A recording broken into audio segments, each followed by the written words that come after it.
हे बघा, आता आलेल्या तक्रारी अतिरिक्त आयुक्त सुनील पवार साहेबांच्याकडे मी वर्ग केलेले आहेत आणि माझा विश्वास आहे आज या महानगरपालिकेतले नगरसेवक अतिशय सक्षम आहेत. निश्चितपणे आपल्या जबाबदाऱ्या समजून जो महानगरपालिकेचा कारभार कसं करावं, त्याचं रूपांतर रिझल्ट ओरिएंटेड कसं करावं हे निश्चितपणे समजतात. आणि म्हणून माझं म्हणणं आहे की अशा बेजबाबदार अधिकाऱ्यांना लवकरच आपली जागा दाखवली जाईल असा माझा विश्वास आहे. न्यायालयाला असं समजलं की ज्याला न्यायालयाने ज्याला विचारणा केली त्याला वरिष्ठ अधिकाऱ्यांनी खालच्याच लोकांची नावं दिलीत.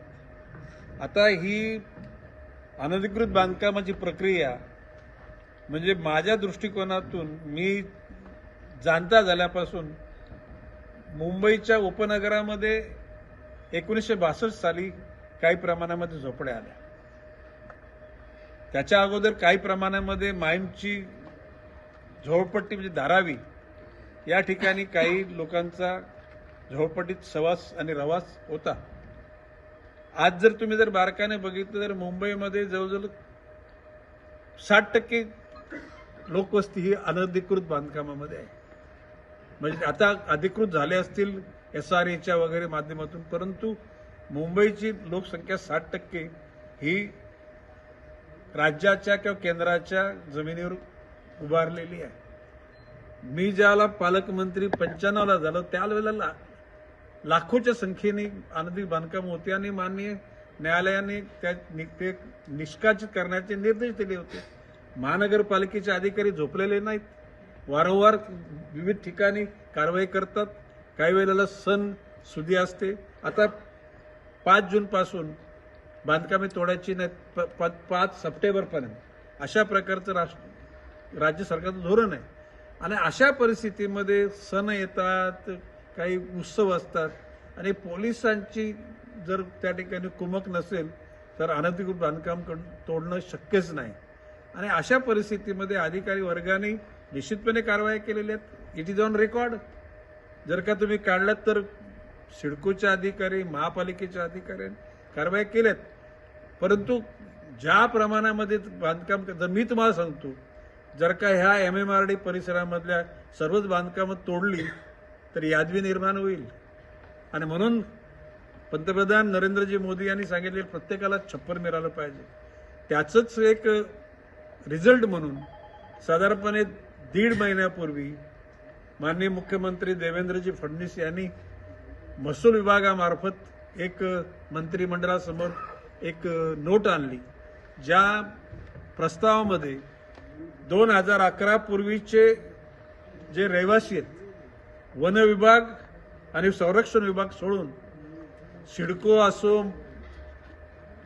महापालिका असो किंवा MIDC असो, या सर्व जमिनीवरची राहती घरं शून्यापासून 500 स्क्वेअर फुटापर्यंत 10% माझ्या दृष्टिकोनातून, 500 ते 1000 20% आणि 1000 ते 1500 30% तिथल्या रेडी रेकनरच्या त्या जमिनीत त्यांच्या नावावर करणार असं धोरण घेतलेलं. आता हे धोरणाची अंमलबजावणी करण्याकरता वेळ जाणार आहे. माननीय न्यायालय म्हणजे कोणते माणसंच आहेत. माणुसकीचा गैवर त्यांना पण आहे. वस्तुस्थिती जर समजावून त्यांना जर सांगितली हिमतीनं, अजाणतेपणे काही अधिकाऱ्यांनी हलकटपणा केलाय, त्यांच्या कालखंडामध्ये अनधिकृत बांधकामं वाढली, ही गोष्ट नाकारण्यात अर्थ नाही. माननीय न्यायालयाचा जो कधी कधी उद्रेक होतो तो पण चुकीचा असं म्हणतं कामा नये.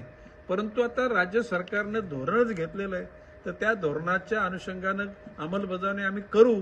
अशा प्रकारचं माननीय न्यायालयामध्ये ॲफिडेव्हिट केलं तर निश्चितपणे त्याच्यातून मार्ग निघू शकतो. कुठेतरी आपबीती दुसऱ्यावर ढकलण्याची भूमिका घेणारे एक कावड भित्रे अधिकारी, शेवटी न्यायालय शेवटी का तुम्हाला का फाशी देणार आहे का? तुम्ही जर तशा स्वरूपाची जर कृत्य केलं असेल तर फाशी पण मिळेल.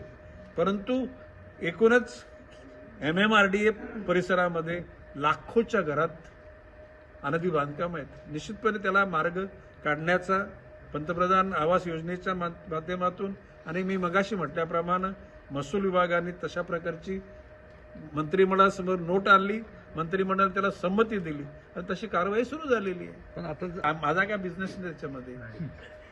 मी काय त्या निर्देश देण्याचा खात्याचा मंत्री नाही. जर का कोणी जर झाडं तोडली तर त्या तोडणाऱ्या लोकांना कारवाई करायचा निर्देश एका मिनिटात देईन. वन खात्याची 1 इंच जागा कोणाला खाऊ देणार नाही, मी बोललो ना. निश्चितपणे त्या पद्धतीने माझं काम चालू आहे. दादा लोकशाही मराठी ऐका, पहा, जागरूक रहा.